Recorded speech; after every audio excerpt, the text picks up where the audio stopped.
All right, everyone, let's go ahead and come together for class. Today is the second to last day of merit for the semester, which is kind of crazy. So we'll have class today, and then we'll also have a merit class next week, Monday as well. Today we're going to be covering alkenes. Next week we'll be covering alkynes. As always, I have a lot of worksheets for you to work on today, and then I also sent out the Google form about an hour ago if you want to fill that out sometime during this class. One other thing that I want to note is that I'm planning on doing a like a study session, or you can just come hang out outside on reading day. Sometime in the afternoon, probably on the South Quad, because it's normally a little less packed. And I'll have lots of snacks available where you can come, you can eat, you can ask questions. So I'll send an email out about, or I'll include a Google form in my email later on tonight about that. So you can say if you want to come, and you can request any snacks as well. Does anybody have any questions so far? Anybody have any comments? How are you guys' weekends? Oh my goodness, I didn't start off with asking that. Good. Did anybody do anything fun? That's so beautiful. I seriously, I wanted to go to a bonfire since it was like fake spring a couple weeks ago. That sounds really nice. What about anybody else? Yeah, just living life. Totally valid. Hanging in there. That's what really matters. So just to kind of look at the next couple weeks, I have office hours like normal this week, so I'll have office hours on Tuesday and Sunday. I will probably end up extending my Sunday office hours. I have to check over my weekend plans to make sure that that would be all right. And then Tuesday, we'll have extended office hours from 5 to 7. And we'll be doing the mock exam kind of review session like we did for exam 3 on this date right here. So this is Tuesday, May 4th. So this is next week, Tuesday. And then exam 4 is May 5th, which is a week from tomorrow, a week from Wednesday, because today is Monday. Exam 4 is a week from Wednesday on the 5th. And then I do want to make a couple notes about the final exam.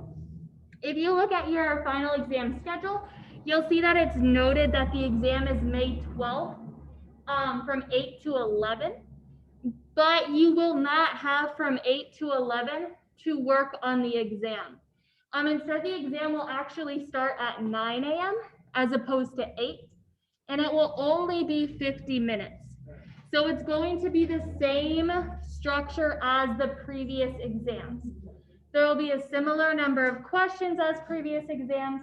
It'll just be that the content is a little bit more widely distributed than in the past, but it'll be the same length, the same amount of time. Does anybody have any other questions on that?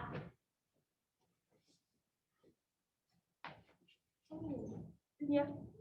So like TA's proctor, or is it CBTA? Yeah, so the TAs should proctor exam 4 and the final exam. Yeah. If you decide to not take the final exam, if you like your grade or whatever, that's a common discussion. I don't think that you have to tell anybody. I don't know, I'm the kind of person that would really worry about that, so I would send Axel an email and just be like, hey, I'm not taking the final exam. But you shouldn't have to tell anybody. Does anybody else have any questions? No? Okay, that's so exciting. This is good. All right, so you learned a whole bunch of reactions involving alkenes. And we are not going to go over all of those reactions specifically in detail, just because that would be a little bit painstaking. But I did create a alkene table summary sheet that I have printed off for you. This is the answer key, and I will be posting the answer key on our course Moodle sometime later today or tomorrow, just so that way, just because this is a little bit more nitpicky, so that way you can double check your work if you want to. So hopefully this will be a good tool for you that will allow you to compare and contrast all of the different alkene reactions. And I do have a another table that is similar to this about alkyne reactions, and I can actually post that today. There's no really reason for me to wait that way in case anybody wants to take advantage of it over the weekend. They definitely can. So let me make a note to do that, or else I will forget. And then I can also post the 4th mock exam on Moodle today too. I finished that as well. Okay. So sorry about that. So anyway, I do have this summary sheet that will hopefully allow you to organize your thoughts a little bit when it comes to the alkene reactions. But something that I wanted to touch base on at the beginning of class today are these two different terms that we can use to describe alkene reactions. So we're going to talk about stereospecificity and regiospecificity. Now, the first thing that I want to note is that stereospecificity and regiospecificity are two different things, two entirely different concepts, but they're not opposites of each other. They also aren't mutually exclusive. So you can have a reaction that is both regiospecific and stereospecific, or a reaction can be just regiospecific or just stereospecific, or a reaction might not be either. So they are two totally different terms that can be used to describe reactions that are not related to each other. So the first thing that I want to talk about is this idea of stereospecificity or stereospecific reaction. Now we've talked about a couple of stereospecific reactions so far in this class. Does anybody know any other stereospecific reactions we've talked about? SN2, yes, SN2 is stereospecific. There's another one. Yeah, E2. So SN2 and E2. SN2 and E2 are stereospecific reactions. In this case, we're learning about stereospecific reactions that involve alkenes. So there are two different types of stereospecific reactions. You can have syn addition, where syn means same. So you're adding two substituents onto the same face of the alkene. And you can also have anti-addition, where you're adding those substituents to the opposite face of the alkene. And when I'm saying top face and bottom face, we can look at this image over here, where all this is saying is that the top face of an alkene is just like the top of the alkene, and the bottom face of the alkene is below the alkene. Now I have two images here, one in green and one in orange, to kind of dictate the different ways that we can see this in action. So the two different possibilities that we can have is we can have these substituents that we are adding on become wedged or dashed. Or we can have the substituents that we're adding on be in the plane. So these are just two different strategies to approach the same type of problem. And I wanted to outline them both here so that way you were familiar with seeing them. So we can see that if we have our substituents as wedged and dashed, those substituents that we're adding on, syn addition will make it so either both substituents are wedged or both substituents are dashed. Anti-addition will make it so one substituent is dashed and the other one is wedged. So if we think about our cyclohexene ring as being in the plane, our wedge substituents will be pointing up and our dash substituents will be pointing down. So if it's syn addition, they'll point in the same direction. Anti means opposite direction. Does that logic make sense so far? Does anybody have any questions? All right, okay.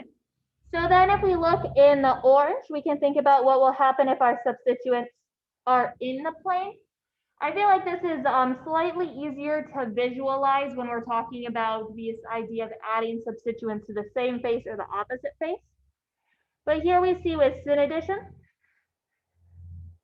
both of the substituents that we're adding are both facing up. They're both pointing in the same direction. Whereas anti-addition, our substituents are pointing in opposite directions. So these are just two different ways to represent this idea of a stereospecific reaction. Are we following so far? Does this make sense? All right, cool, beautiful. So then we're going to talk about this other term, this idea of regiospecificity. So stereospecificity means that we're going to produce a particular stereoisomer.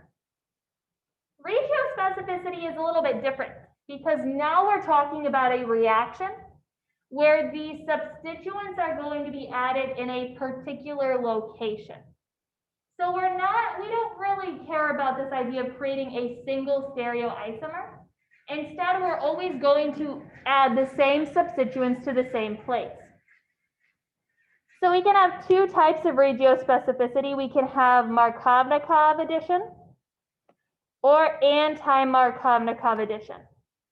So with regiospecific reactions, for the purpose of this class, we care about where we are adding the hydrogen atom. So any regiospecific reaction, we're going to be adding a hydrogen and some other element, some other atom. So what we really care about is where we're putting that hydrogen. So Markovnikov addition, we add the hydrogen to the less substituted carbon. Anti-Markovnikov addition, we're going to add our hydrogen to the more substituted carbon. And if we look at this graphic at the bottom, this kind of visualizes this idea, where if we see our alkene, we see that this alkene carbon right here is going to be have one R group attached to it. This alkene carbon has 0 R groups attached to it. So we'll say that this one with 0 R groups is less substituted, and this one with 1 R group is more substituted. Does that logic track so far? Okay, cool. So with Markovnikov, we'll add that hydrogen to the less substituted carbon, whereas anti-Markovnikov, we attach the hydrogen to the more substituted carbon. So in both of these cases, we're adding an H and an X, but we're just changing the location where they're added. Now, I do want to note that with these stereospecific and regiospecific definitions, you won't have to predict whether a reaction will be anti-Markovnikov or Markovnikov or something along those lines. You will have to memorize with the reactions that you were given which of those are stereospecific and which of those are regiospecific and how so. Does that make sense to everyone? Getting some nods, okay. Does anybody have any follow-up questions on this? Okay. Okay, this is all that I wanted to cover at the beginning of class today, so you'll have lots of time to work on